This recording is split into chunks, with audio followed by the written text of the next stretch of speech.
Hey, I'm Luke Williams with Hoppies, and today I'm going to be showing you how to properly break down and clean a Remington 1187. Now you may be wondering, how often should I clean my shotgun? And that depends on a lot of different variables, like how often you're shooting, how many rounds you're putting through it, what type of ammo you're using. Also, it may depend on things like the weather, humidity, dust, whether or not you're in the rain or the snow. All of these things plus more are variables to get the right answer for how often should I clean my gun. So at the end of the day, I always tell people, check with the manufacturer's recommendations for your particular firearm. Now before we get started, we need to make sure that our firearm is clear and safe. Very easy to do. We're going to both visually and physically check it. Make sure that we have no ammo in here. If we do, we want to set that somewhere far away from where we're working on our firearm. Guys, this is the most important step. Make sure you don't skip it. To disassemble the 1187, we will first unscrew the magazine cap and then pull the forearm off. At this point, we can pull the barrel from the receiver. Now, let's remove the barrel seal carefully from the magazine tube. Following this is the piston and the piston seal, both sliding off as well. Now, let's pull the operating handle off. It just pulls straight out. Next, we're going to remove the trigger plate assembly by punching the two pins out of the side.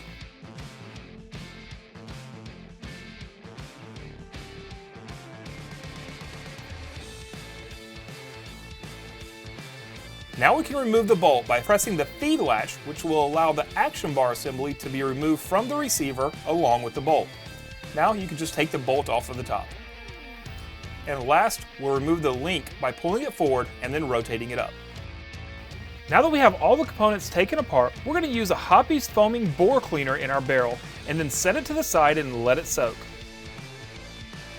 Now we're going to use some Hoppies Bore Snake CLP. Even though we're not using a bore snake, this product works great on getting the internal pieces all cleaned up.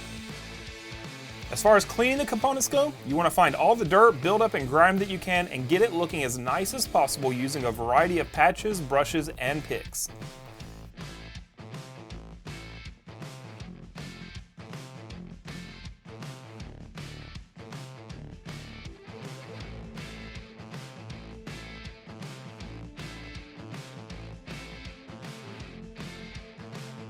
Now that the barrel has had time to soak, we're going to go ahead and run a brush through the barrel several times to help break up any buildup inside the barrel.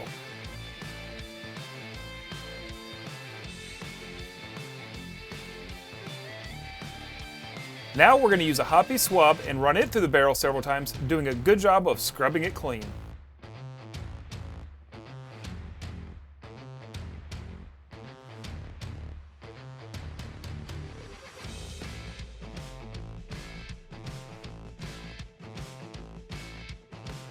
Once we're done, we'll go ahead and send a dry patch through the barrel.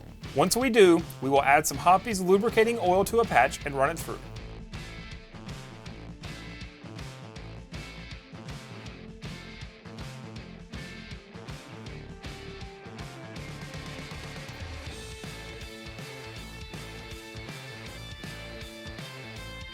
Now we will add lubricating oil to all high friction areas and moving parts, making sure it's all lubricated and protected.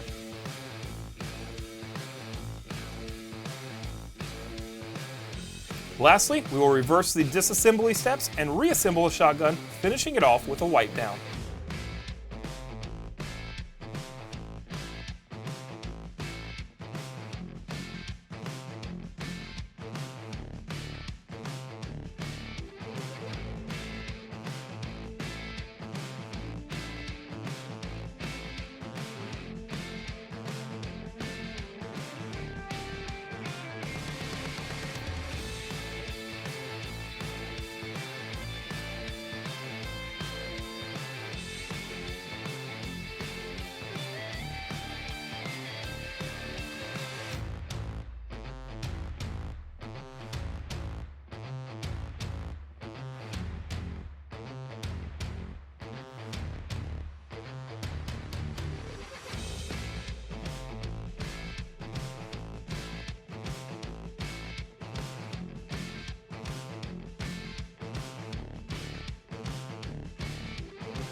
Now that we have the 1187 back together, we're going to do a quick functions test, making sure it operates exactly as it should.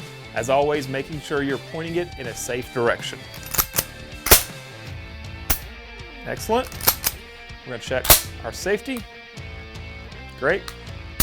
Excellent. Works exactly as it should. Now it's time to put this back in a safe location per the manufacturer's recommendations.